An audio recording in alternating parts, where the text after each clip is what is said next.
Hello friends, welcome to my channel. ಇವತ್ತಿನ ನಮ್ಮ ಲಾಗ್ನಲ್ಲಿ ಮೊಟ್ಟೆ ಬೋಂಡ ಎಗ್ ಬೋಂಡವನ್ನು ಹೇಗೆ ಮಾಡೋದೆಂದು ನೋಡೋಣ. ಇದನ್ನು ಸಂಜೆಯ ಸ್ನ್ಯಾಕ್ಸ್ಗೆ ಈಸಿಯಾಗಿ ಮಾಡಬಹುದು. ಮಕ್ಕಳಂತೂ ತುಂಬಾ ಇಷ್ಟಪಟ್ಟು ತಿಂತಾರೆ. ನಾರ್ಮಲ್ ಮೊಟ್ಟೆಯನ್ನು ಬೇಯಿಸಿ ಕೊಡೋದಕ್ಕಿಂತ ಈ ರೀತಿ ಮಾಡಿಕೊಟ್ರೆ ಮಕ್ಕಳಂತೂ ತುಂಬಾ ಇಷ್ಟಪಟ್ಟು ತಿಂತಾರೆ.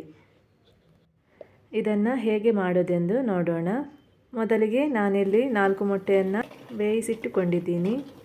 ಚೆನ್ನಾಗಿ ಬೆಂದ ನಂತರ ಅದರ ಸಿಪ್ಪೆಯನ್ನು ತೆಗೆದು ಪಕ್ಕಕ್ಕಿಡಿ.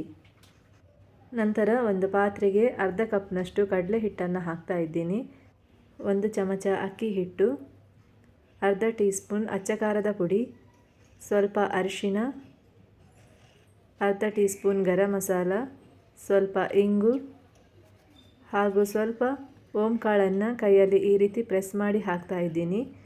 ಅರ್ಧ ಟೀ ಸ್ಪೂನ್ನಷ್ಟು ಶುಂಠಿ ಬೆಳ್ಳುಳ್ಳಿ ಪೇಸ್ಟ್, ಸ್ವಲ್ಪ ಬೇಕಿಂಗ್ ಸೋಡಾ ಹಾಗೂ ರುಚಿಗೆ ತಕ್ಕಷ್ಟು ಉಪ್ಪನ್ನು ಹಾಕಿ ಈ ರೀತಿ ಮಿಕ್ಸ್ ಮಾಡಬೇಕು. ಬೋಂಡ ಅಥವಾ ಬಜ್ಜಿ ಮಾಡುವಾಗ ಸ್ವಲ್ಪ ಅಡುಗೆ ಸೋಡಾವನ್ನು ಹಾಕಿದರೆ ಕ್ರಿಸ್ಪಿಯಾಗಿ ಬರುತ್ತೆ. ಈ ಮಿಶ್ರಣಕ್ಕೆ ಸ್ವಲ್ಪ ಸ್ವಲ್ಪನೇ ನೀರು ಹಾಕಿ ಹಿಟ್ಟನ್ನು ಚೆನ್ನಾಗಿ ಮಿಕ್ಸ್ ಮಾಡಬೇಕು.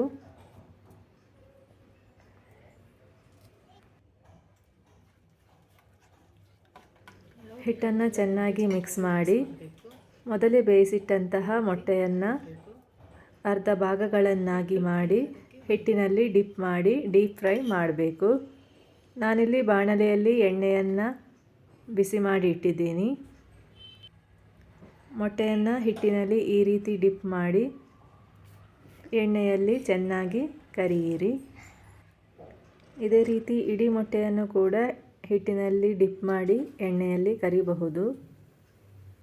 ಎರಡೂ ಬದಿಗಳನ್ನು ಸ್ವಲ್ಪ ಕಂದು ಬಣ್ಣ ಬರುವವರೆಗೂ ಚೆನ್ನಾಗಿ ಕಾಯಿಸಬೇಕು. ಈ ಬೋಂಡ ತುಂಬಾ ರುಚಿಯಾಗಿರುತ್ತೆ, ತುಂಬಾ ಕ್ರಿಸ್ಪಿಯಾಗಿ ಬರುತ್ತೆ. ಮಕ್ಕಳಂತೂ ತುಂಬಾ ಇಷ್ಟಪಟ್ಟು ತಿಂತಾರೆ.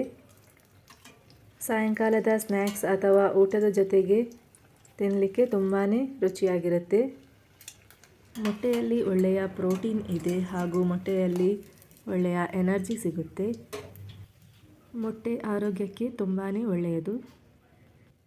ಇದನ್ನು ಹಸಿ ಈರುಳ್ಳಿ ಜೊತೆನೂ ಸರ್ವ್ ಮಾಡಬಹುದು. ತುಂಬಾ ಕ್ರಿಸ್ಪಿಯಾದ, ಟೇಸ್ಟಿಯಾದ ಹಾಗೂ ಹೆಲ್ದಿಯಾದ ಮೊಟ್ಟೆ ಬೋಂಡ ರೆಡಿಯಾಗಿದೆ. ನೀವು ಕೂಡ ಟ್ರೈ ಮಾಡಿ.